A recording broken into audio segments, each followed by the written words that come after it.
there are two kinds of questions generally we see, like in paper one, which is mostly static one, and in two and GS paper three, those are dynamic one.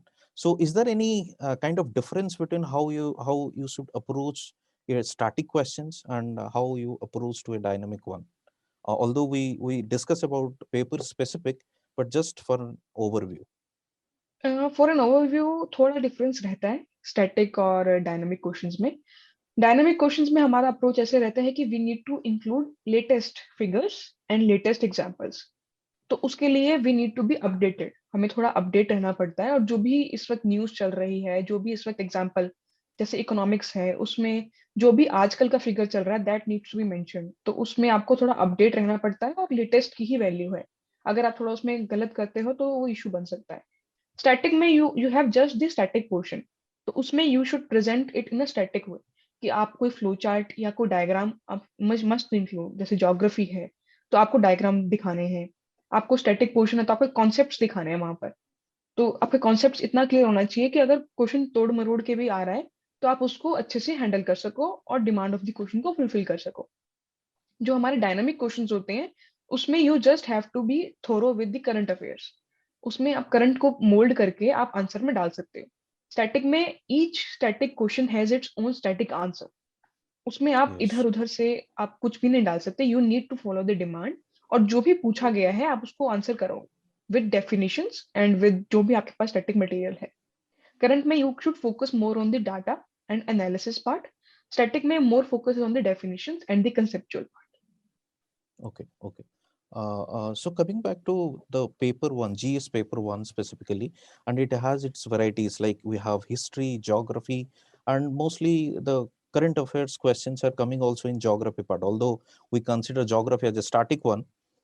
And another dynamic topic or area, you can say, Indian society. So Yes. mostly people generally, I mean, what they do, they neglect general, I mean, this Indian society. These are something general topics. I can answer it. Let's focus on the history and geography. So how would be your approach with respect to Indian society? How to prepare that and how to present those like current statistics or any kind of data related to that? For these subjects which are linked to current affairs, it's always better to look at the syllabus first. The topics mentioned in syllabus needs to be looked up on the internet. For example, society में कोई भी topic है, women empowerment topic है, तो just look up on the internet और women के ऊपर basic data you can collect. जैसे कि आजकल women कितनी participative है labor force में, कि वुमेन कितना स्कूल्स में एनरोलमेंट है, कितना हायर एजुकेशन में एनरोलमेंट है। So these types of figures can be looked upon the internet for the latest ones, या फिर आपको न्यूज़पेपर्स में मिल जाएंगे। तो you can prepare a sheet on that कि वुमेन टॉपिक हमारा सिलेबस में है तो उसके ऊपर मेरा पास 4-5 लाइन्स का बेसिक डाटा है।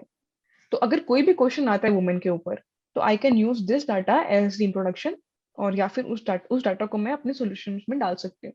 तो उससे मेरा आंसर जो है वो एनरिच लगेगा, एक बेसिक स्टैटिक नहीं लगेगा, उसमें करंट का एलिमेंट ऐड हो जाएगा। तो बेशक क्वेश्चन जो है वो आजकल ऐसे जैसे कई बार पूछ लेते हैं कि आजकल डोमेस्टिक वर्कर्स हैं वुमेन ज्यादा फील्ड में है, या कोविड में वुमेन का इम्पैक्ट क्या रहा है, इस तरह के सोसाइटी के क्वेश्चंस बन सकते हैं।